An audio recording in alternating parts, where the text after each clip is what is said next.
Bonjour, Stéphane, planète-numérique.com. Aujourd'hui, avec un test vidéo complémentaire de l'article que vous allez pouvoir trouver sur le site. Il s'agit d'un test du PC chinois, le KU K2. J'avais eu l'opportunité de tester le K1. Je vous engage à regarder la vidéo que vous allez trouver sur la chaîne et lire l'article sur le site. Mais comme on m'a aussi donné l'opportunité de tester le K2, je n'ai pas pu résister.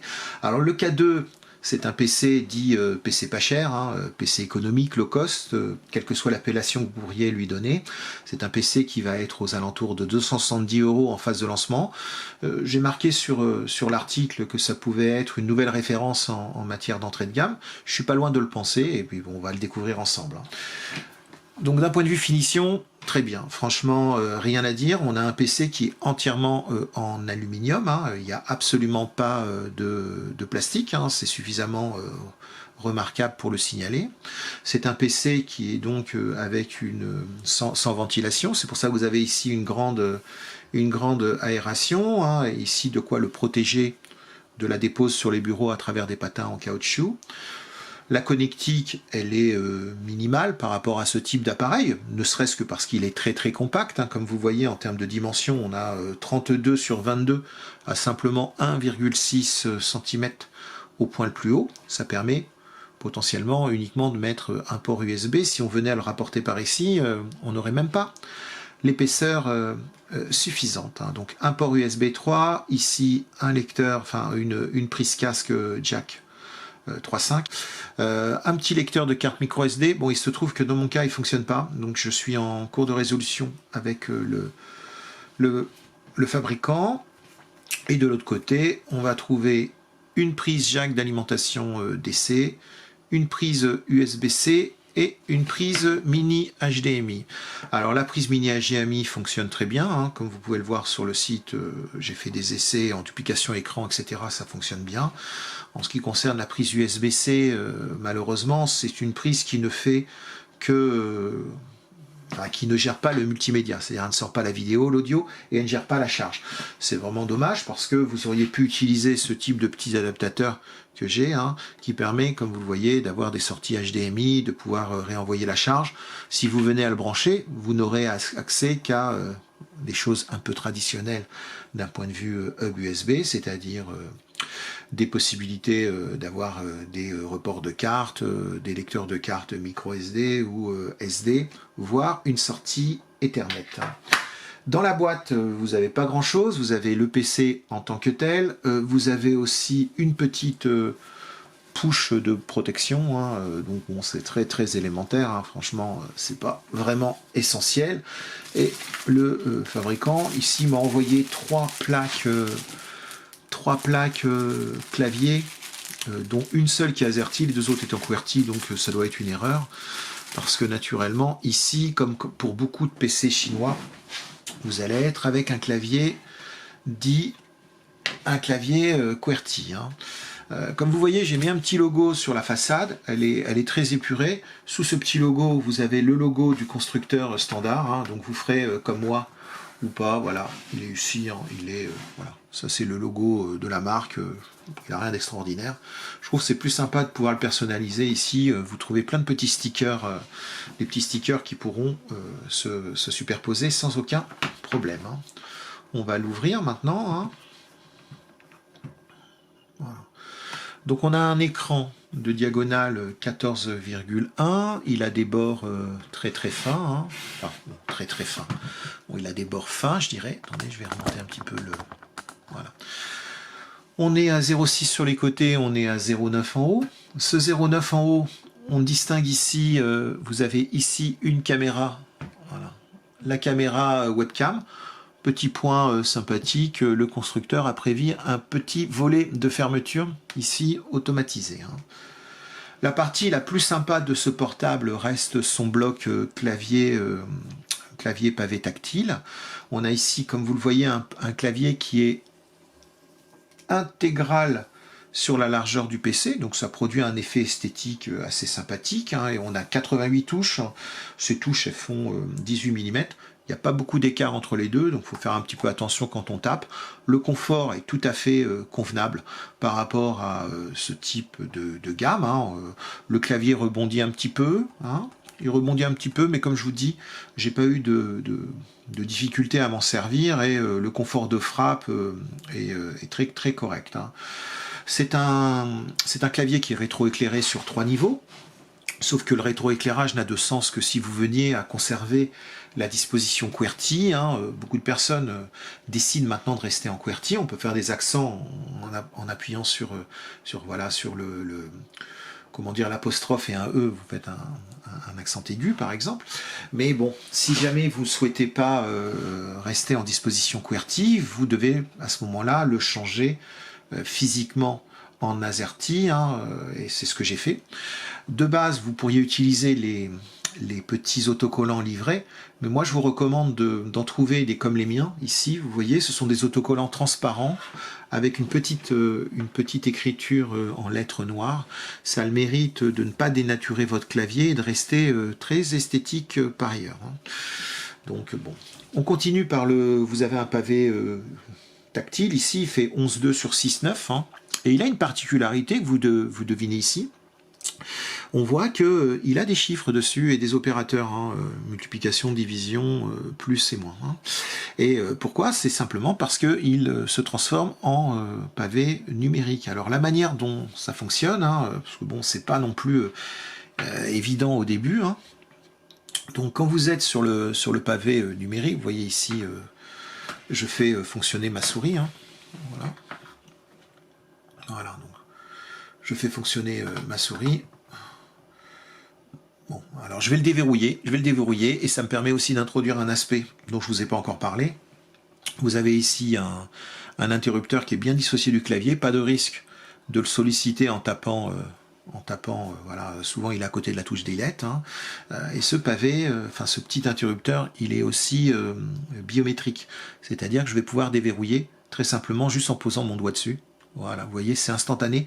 Ça, c'est un super plus par rapport à un PC de cette gamme de prix, c'est inattendu. Et pour revenir donc sur mon pavé tactile, qui est naturellement un pavé tactile de précision, hein, dois-je le préciser, avec gestion des gestes, agrandissement, etc., de pouvoir glisser, etc. Je vois ici, par exemple, je suis dans la zone de recherche, vous voyez, mon pavé fait active ma souris. Je fais glisser, je vais glisser vers le pavé, je glisse comme ceci sur la barre du haut, et à partir de maintenant, si je tape, je vois que je tape les chiffres. Hein, voyez. Je fais glisser de l'autre côté, je reviens en mode souris. Je reglisse, je suis sur le mode numérique. Donc c'est assez sympa. Voilà, c'est un petit plus. Ça fait partie des petits trucs qui font qu'un PC va se démarquer des autres, et on sait bien qu'on est quand même dans le monde du paraître. Donc dans le monde du paraître, il a quelques avantages. Ce petit PC, il a beau être premier prix, il a quand même une belle petite tête. Hein. Et puis, il a ce clavier qui est sympa, ce lecteur d'empreintes compatible Windows Hello, et vous avez ce pavé tactile avec pavé numérique qui est associé. Hein. Donc là, hop, je reviens en mode souris. On va continuer maintenant sur ces composants. Hein. Il est équipé de Windows 10 version professionnelle 64 bits. Vous allez en faire l'installation et l'activation. Alors l'installation, entendons-nous bien, c'est-à-dire que vous allez passer par les étapes de l'assistant Microsoft, hein, qui va vous permettre comme ça de le régler tel que vous le souhaitez en termes de confidentialité, etc. Vous êtes assuré de ne pas avoir de problème de programme installé sans que vous ne le sachiez. Hein. Vous allez pouvoir le jumeler avec votre compte Microsoft. Hein. Et ça, c'est bien parce que le K1, qui est le précédent modèle, c'était pas le cas. Hein. Le constructeur injectait une image disque déjà préinstallée, avec préconfiguré, compte local, etc. Chose que je n'aime pas. Et en plus, il y avait des reliquats chinois, parce que ça devait être une version à l'origine, une version internationale chinoise. Quoi. Bon, voilà. Ici, vous avez bien quelque chose de complètement standard et bien sûr avec la licence qui est reconnue. Hein. Il n'y a pas d'ambiguïté, vous n'avez rien à racheter par ailleurs. Hein. Au niveau des composants, sinon, ce qu'on va avoir, c'est animé par un Celeron. Alors c'est un Celeron, on est dans le haut de gamme dans les Celerons, qui sont des processeurs d'entrée de gamme. Il s'agit donc d'un Celeron J4115, hein, c'est un 4 cœurs cadencé à 1 Go 8 et qui va être couplé avec une carte Intel, hein, d'un point de vue graphique.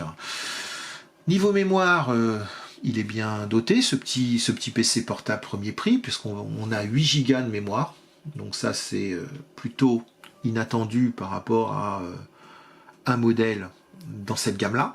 Et il est aussi très bien équipé d'un point de vue stockage, puisque vous allez avoir un disque, selon la version que vous achèterez, de 256 Go ou 512 Go. Moi, le mien est un 256 Go, et si on découvre, c'est la même marque que le K1, hein, donc je vais essayer de vous la prononcer, ça serait Shandianxie, hein, Shandianxie. Donc c'est un SSD qui est donc préinstallé. Hein. Pour une prestation pour un PC à 270 € en phase de lancement, 8 Go de mémoire, un SSD 256 Go, une finition aluminium et puis quelques avantages, vous voyez que ça commence à justifier le fait que je le considère comme étant un nouveau PC de référence dans cette gamme de prix, hein, en import. Après, au niveau des benches que j'ai pu lui faire passer, je lui ai fait passer des benches habituels, hein, mais Crystal, Dismark et Passmark. Ça me permet de confirmer un peu une hiérarchisation. Hein, en Passmark ici, et je vous engage à regarder sur le site, vous allez trouver les comparatifs par rapport à d'autres PC. On est ici sur une valeur de 1372, hein, qui ne vaut que en relatif. Le relatif, c'est par exemple mon Link Plus P2 que voici, hein, qui est donc un PC aussi portable chinois, qui lui est animé par un N3350. On est plutôt dans le bas de l'échelle des Celeron.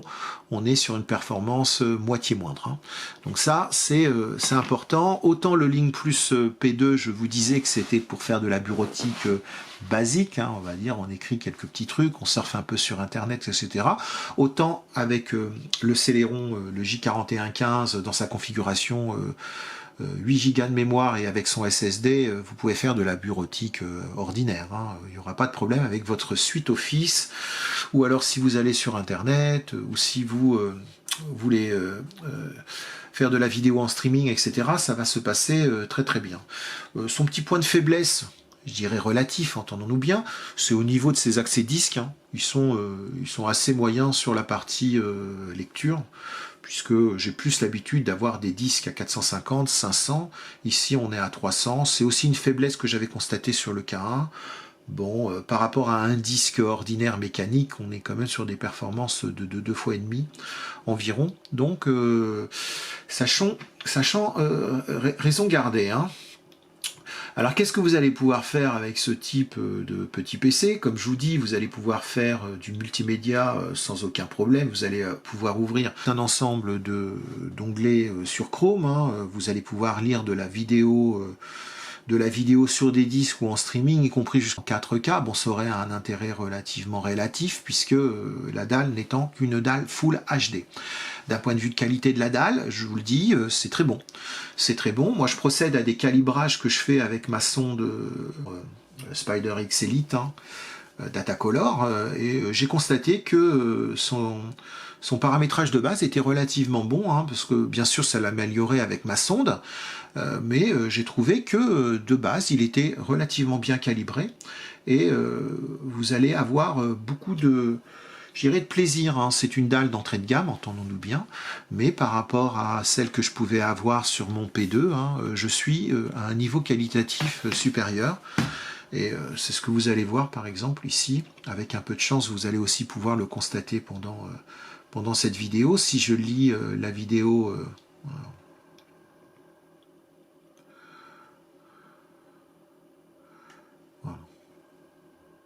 voilà, je vais la passer en 4K. On a une carte Wi-Fi qui est une 2 Go 4 5 GHz, donc complètement compatible. Vous avez aussi un Bluetooth 4.2. Hein. Avec ce Bluetooth, vous allez par exemple pouvoir jumeler un clavier souris ou envoyer du son sur une enceinte extérieure avec une latence qui est très raisonnable. Hein. Ici, on voit la qualité de l'image. Hein. On voit surtout, moi de mon côté, je peux vous assurer que c'est relativement... c'est bien. Hein. Vous avez des bons angles de vue. Hein. La luminosité et le contraste sont très corrects. Bon, bah, moi, mon accès n'arrive pas à supporter du 4K comme ça en streaming. Hein. Bon, voilà, vous avez une vue arrêtée sur un joli petit serpent. Hein. Ça vous permet de vous rassurer sur la qualité de l'écran. Hein. Je vous assure, c'est bon, mais si vous passez, voilà, si vous passez en Full HD, ça sera beaucoup plus raisonnable et ça aurait beaucoup plus de sens sur un écran comme celui-ci. Donc Netflix, MyCanal, Molotov TV ou lecture de fichiers médias sur clé USB ou disque, pas de problème. J'ai bien sûr, comme à l'habitude, vérifié